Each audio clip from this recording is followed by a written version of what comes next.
13장 4절 한 절을 우리가 함께 읽겠습니다.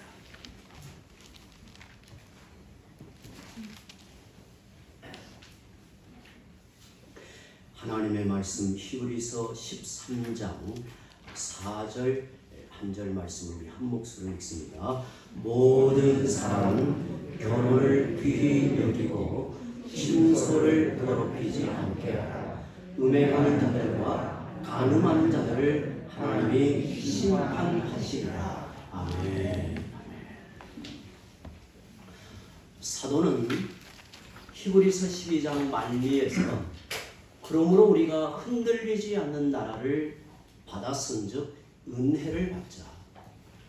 이로 말미암아 경건함과 두려움으로 하나님을 기쁘시게 섬길지니라고 당부합니다. 그리고 히브리서 마지막 13장에 이르러서는 흔들리지 않는 나라를 유혹으로 받은 성도들이 이 땅에서 어떻게 믿음으로 살아야 하는가에 대한 실제적 권면을 이어갑니다. 오늘은 첫 번째 권면인 형제 사랑하기를 계속하고 손님 대접하기를 잊지 말고 갇힌 자와 학대받는 자들을 생각하라에 이어서 모든 사람은 결혼을 귀히 여기라는 권면을 살펴보려고 합니다. 오늘 우리가 이 짧은 한 절을 생각하면서 하나님께서 우리를 인도하여 세우신 가정을 돌아보고 또 우리가 주 앞에 서는 날까지 우리가 결혼 생활을 어떻게 주 앞에 책임 있게 감당해야 하는가, 그리고 우리가 또 좀 더 우리 젊은 형제 자매들은 우리에게 주어진 이 가정의 책무가 어떠한가를 오늘 깊이 함께 고민하면서 말씀 앞에 서기를 바랍니다. 이 말씀의 본래 의미를 그대로 표현하면 모든 이들에게 결혼이 명예로운 것이 되게 하라라는 말입니다. 결혼은 인간의 역사 가운데 우연하게 세워진 제도가 아니라 하나님이 특별한 지혜로 디자인하여 제정하신 복된 제도이므로 그 의도와 목적을 잊지 말라는 것입니다. 여러분, 결혼을 귀하게 여기라는 권면은 그것을 함부로 대하고 가볍게 여기는 당시 시대를 염두하고 이 말을 전합니다. 지금도 그렇지만 당시에도 결혼에 담겨진 하나님의 뜻과 의도를 저버리고 친소를 더럽히고 음행과 간음으로 혼인 제도를 귀하게 여기지 않는 자들이 있었습니다. 오늘날도 그렇습니다. 젊은 아이들 가운데 유행처럼 번지는 게 계약 결혼이라고 해요. 우리가 이해하기 어려운 일이지만 어느 한정된 기간에 서로의 편의를 위해서 경제적인 여건 때문에 계약 결혼을 한다고 해요. 참 이상한 일들이 있죠. 요즘 우리나라에 노령 인구가 급증하면서 새롭게 만들어진 신조어 중에 하나가 졸혼이라고 하는 게 있습니다. 졸혼은 혼인을 졸업한단 말이에요. 평생을 서로 책임을 지고 함께 반을 맞췄다면 노년에 이르러서는 서로에 대해서 거리를 두고 가정이라는 제도가 울타리 안에 있지만 서로에 대해서 책임이나 엮여 있는 것보다 자유롭게 살아가자, 이런 풍조가 지금 시대에 새로운 말로 이게 지어졌다는 거예요. 우리 입장에서는 참 낯선 이 시대의 어떤 풍속이지만 우리가 오늘 말씀을 통해서 우리 신자들이 이러한 세태를 어떻게 살아야 하는가를 좀 더 고민해 보려고 합니다. 왜 결혼이 귀하고 영광스러운 겁니까? 여기에는 하나님의 깊은 의도와 뜻이 담겨 있기 때문에 그 결혼이 영광스러운 거라는 거예요. 하나님이 처음에 결혼 제도를 어떻게 세우셨는가? 우리가 창세기의 말씀을 한 군데 찾아서 읽어보면 하나님이 결혼 제도를 어떻게 세우셨는가 함께 봅니다. 창세기 2장 20절에서 24절의 말씀을 우리 함께 읽습니다. 시작. 아담이 모든 가축과 공중의 새와 들의 모든 짐승에게 이름을 주니라. 아담이 돕는 배필이 없으므로 여호와 하나님이 아담을 깊이 잠들게 하시니 잠들매 그가 그 갈빗대 하나를 취하고 살로 대신 재우시고 여호와 하나님이 아담에게서 취하신 그 갈빗대로 여자를 만드시고 그를 아담에게로 이끌어 오시니 아담이 이르되 이는 내 뼈 중에 뼈 살 중에 살이라 이것을 남자에게서 취하였은즉 여자라 부르리라 하니라. 이러므로 남자가 부모를 떠나 그의 아내와 합하여 둘이 한 몸을 이룰지로다. 아멘. 하나님께서 역사의 시초에 세우신 결혼이라고 하는 것이 이렇게 시작이 됩니다. 하나님께서 남자와 여자가 결혼하여 남편과 아내로서 둘이 하나가 되게 하신 거지요. 결혼의 중요한 의미를 이렇게 말합니다. 남자가 부모를 떠나 그의 아내와 합하여 둘이 한 몸을 이루는 것이다. 참 이해하기 어려운 말이죠. 어떻게 두 인격체가, 두 존재가 한 몸이 된다는 말입니까? 이 신비한 연합의 일이 결혼 안에서 이루어진단 말이죠. 이것을 경험적으로, 인격적으로 이걸 깊이 깨닫고 누리게 한단 말이죠. 남편과 아내의 하나됨이 왜 이렇게 중요합니까? 그것이 왜 이렇게 복되고 영광스러울까요? 바로 여기에 그리스도와 교회의 하나됨이 나타나기 때문입니다. 그리스도께서 교회의 머리이시고 교회는 그리스도의 지체된 이 연합의 관계를 깊이 느끼고 깨닫고 그 실질을 경험하게 하는 유일한 제도가 결혼이란 말이죠. 우리가 신약 성경의 한 부분을 읽어봅니다. 에베소 5장 22절에서 25절, 28절에 32절 좀 길지만 천천히 말씀을 생각하고 있습니다. 시작. 아내들이여 자기 남편에게 복종하기를 주께 하듯 하라. 이는 남편이 아내의 머리되니 그리스도께서 교회의 머리됨과 같음이니 그가 바로 몸의 구주시니라. 그러므로 교회가 그리스도에게 하듯 아내들도 범사에 자기 남편에게 복종할지니라. 남편들아 아내 사랑하기를 그리스도께서 교회를 사랑하시고 그 교회를 위하여 자신을 주신같이 하라. 이와 같이 남편들도 자기 아내 사랑하기를 자기 자신과 같이 할지니 자기 아내를 사랑하는 자는 자기를 사랑하는 것이라. 누구든지 언제나 자기 육체를 미워하지 않고 오직 양육하여 보호하기를 그리스도께서 교회에게 함과 같이 하나니 우리는 그 몸의 지체이니라. 그러므로 사람이 부모를 떠나 그의 아내와 합하여 그 둘이 한 육체가 될지니 이 비밀이 크도다. 나는 그리스도와 교회에 대하여 말하노라. 아멘. 이 말씀을 곰곰이 생각하여 우리가 현재 이루고 있는 가정, 결혼을 어떠한 의미로 이해하고 그것을 중요히 여겨야 하는가를 오늘 말씀을 통해서 깊이 우리가 알게 됩니다. 하나님이 세우신 결혼의 중요한 의미가 이렇다는 거죠. 남편과 아내는 눈을 좀 크게 뜨시고요. 저를 보시기 바랍니다.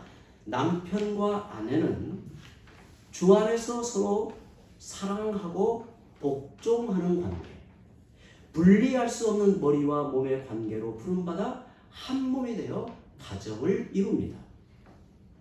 하나님께서 남편은 사랑하는 자로 아내는 사랑받는 자로 부르시고 이 둘이 부부가 되어 그 안에 그리스도와 교회의 관계를 나타내시는 겁니다.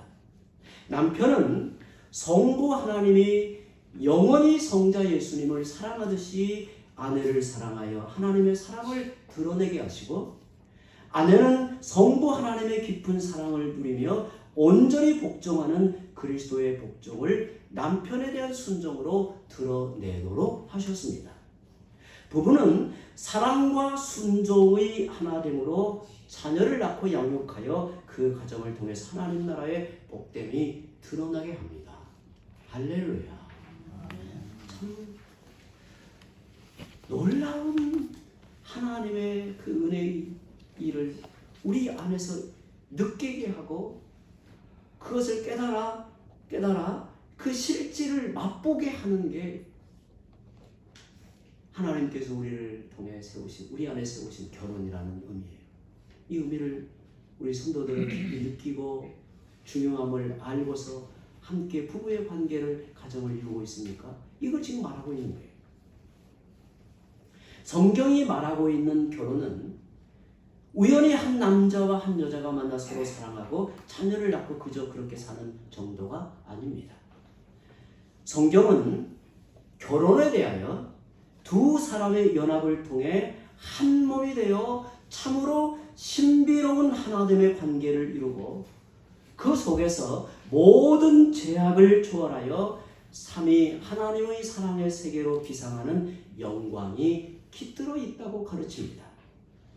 또한 남자가 부모를 떠나 그의 아내와 한 몸이 되는 결혼에는 그리스도께서 성부 하나님을 떠나 십자가에 달려 자기 생명을 내어줌으로 교회를 신부로 맞이해 하나 되는 언약의 신비가 담겨 있다고 가르치는 거예요.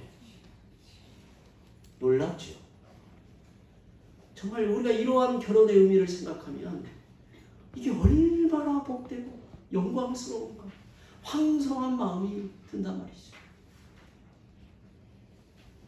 내 곁에 아내가, 내 곁에 남편이 얼마나 귀한가, 얼마나 소중한가를 알게 된단 말이죠.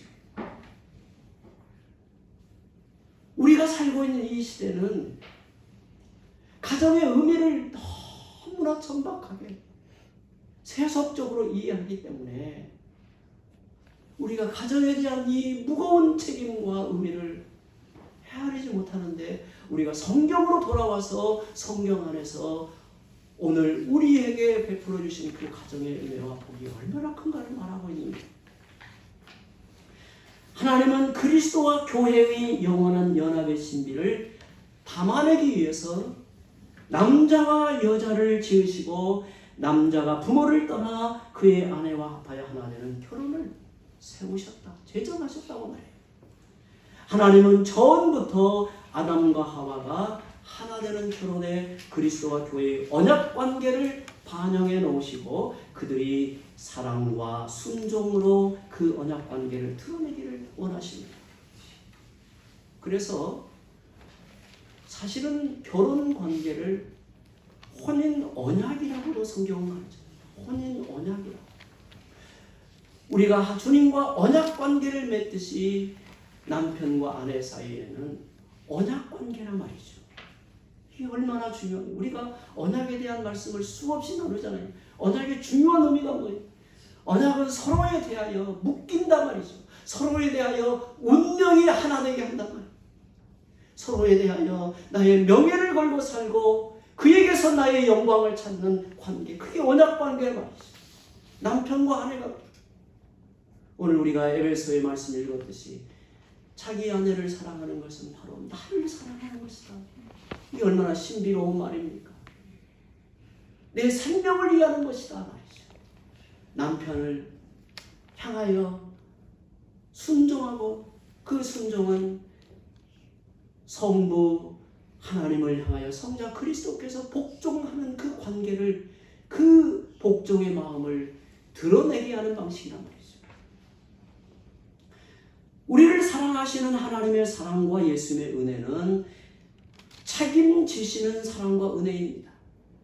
우리는 늘 은혜를 배반하고 도망가는 음란한 고멜과 같지만 주님은 우리를 포기하지 않으십니다. 끝까지 책임지고 사랑하십니다.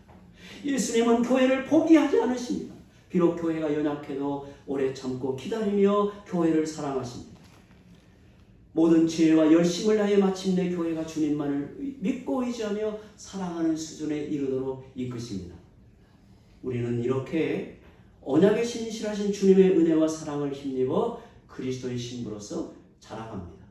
하나님은 결혼에, 오늘 우리의 부부관계에 이 비밀을 담아 그리스도와 교회의 사랑과 언약을 드러내기를 원하신다 말이죠. 하지만 이게 쉬운 일은 아닙니다. 우리 안에 죄성이 있고 서로에게 연약함이 있는데 어찌 이게 쉽겠습니까? 천사가 아닌 이상 모든 이들은 부부간의 갈등과 위기를 경험하고 삽니다. 우리가 거룩한 성도로 자라가는 성화되는 최고의 훈련소는 부부관계입니다. 우리가 하나님의 자녀로 성도로 자라가잖아요. 성화되어 가는 데 있어서 최고의 훈련소, 완벽한 하나님의 훈련의 프로그램이 부부관계 안에서 이루어진단 말이에요.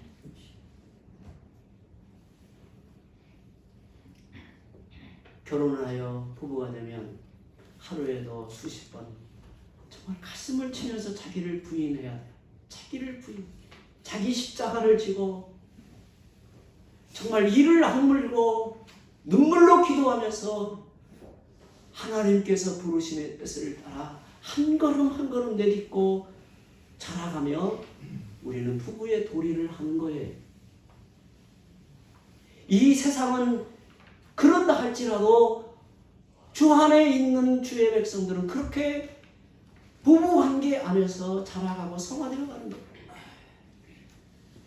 자기의 실상이 다 드러나게 하는 것이 부부관계입니다. 저는 지나온 목회 여정에서 한 1년 동안 가족과 예배를 드린 적이 있었어요. 제가 지금도 기억이 납니다. 아내 홀로 앞에 놓고 설교를 하고 함께 예배를 드렸는데요. 그때 표현 안 했지만 제 속에서는 늘 이 갈등이 오늘은 그냥 다른 데로 가서 예배 드릴까. 나는 아내는 내 속을 다 보고 다 알고 있는데 이 말을 전하면, 이 말씀을 전하면 웃긴다, 너나 잘해라 그럴까 봐서 이게 자꾸 막 이게 유혹이 시험해진단 말이에요. 남편과 아내의 관계는 속을 다 들여다보고 서로에 대한 마음을 다 오픈하여 사랑하는 관계예요. 그러니 그 안에서 우리가 주 안에 자라가는 과정이 얼마나 치밀하게 되는가를 알게 되죠. 우리는 결혼 생활을 통해 낭만적 행복이 아니라 냉엄한 현실 앞에 서게 되고 그 앞에서 정말 연약하고 부족한 자기 모습과 죄성 앞에 낙심이 되기도 합니다. 하지만 그때 결혼을 통해 서로 한 몸이 되게 하신 하나님의 깊은 섭리를 떠올리기 바랍니다. 그리고 남편과 아내라는 부르심의 자리에서 묵묵히 참고 견디면서 하나님이 우리에게 무한정 은혜를 베푸시듯이 서로에게 그 은혜가 흘러가도록 애를 써야 합니다. 성도 여러분, 혼인에 담긴 뜻과 목표를 생각하면서 남편의 책임과 아내의 역할을 다 하십시오. 주어진 책임을 외면하지 마시고 기꺼이 감당하려고 하나님의 은혜를 구하십시오. 남편을 위해 흘리는 눈물, 아내를 위해 견디는 눈물은 우리를 십자가로 인도하고 참고 견디는 지혜와 능력을 힘있게 합니다.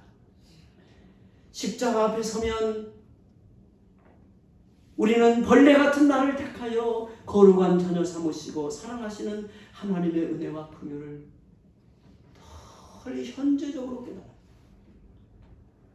그것이 이전과 다르게 더 강렬하게 깨달아져. 나를 용납하시고 참고 기다려주시는 하나님의 은혜는 당연한 것이 아닙니다. 주님은 눈물을 흘리신 정도가 아니라 나를 위해 십자가에서 생명의 피를 흘리심으로 우리의 모든 허물을 덮으시고 용납하고 그의 신부로 받아들인단 말이죠. 우리에게 베푸신 주님의 은혜가 참으로 놀랍습니다. 그 은혜 안에 굳건히 서지 않으면 우리의 부부 관계는 사랑과 순종의 관계를 유지하기 어려워요.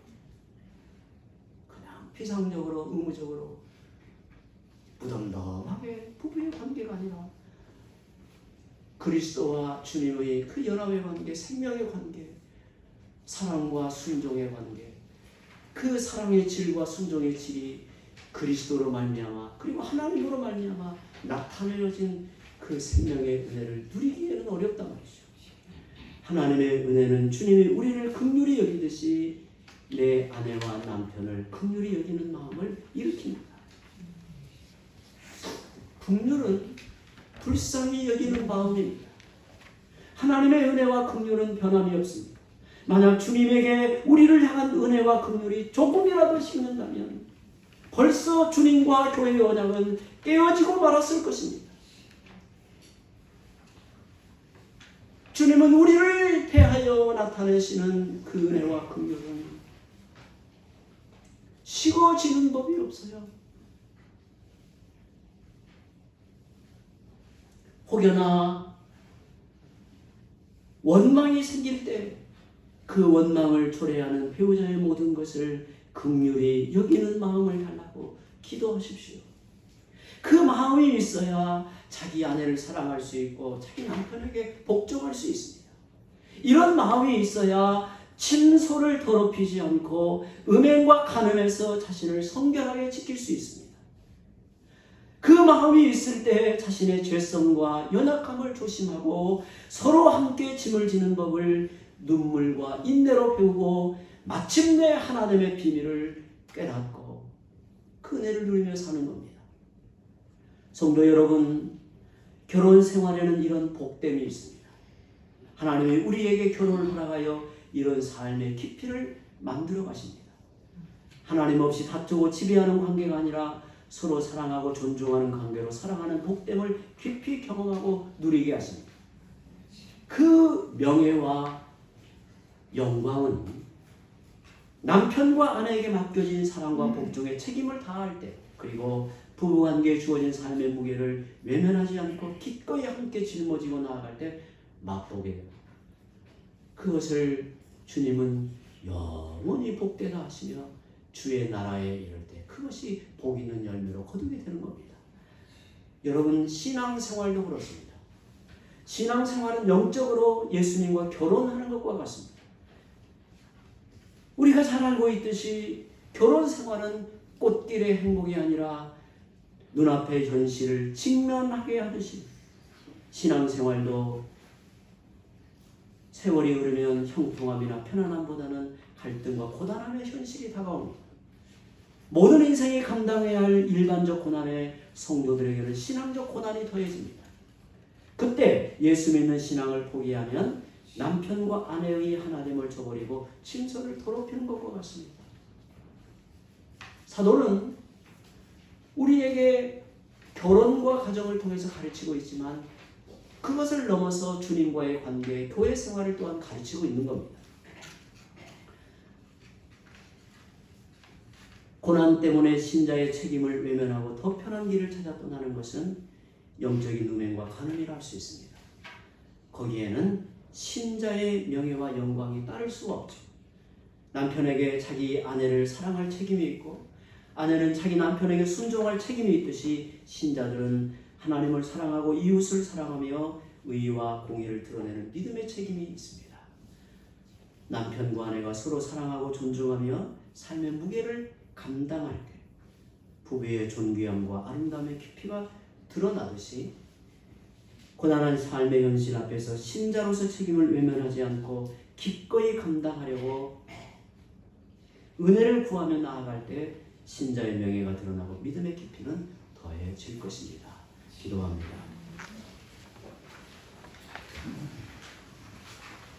사랑하는 주님, 오늘 저희들이 주 앞에 사랑하는 부부의 관계, 또 결혼의 의미, 가정생활의 복됨이 무엇인가를 오늘 말씀을 통해서 나누었나이다.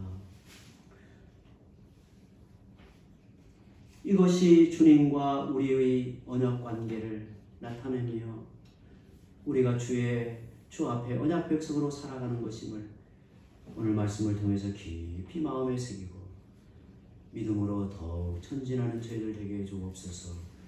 예수님의 이름으로 기도드리옵나이다. 아멘. 찬송가 400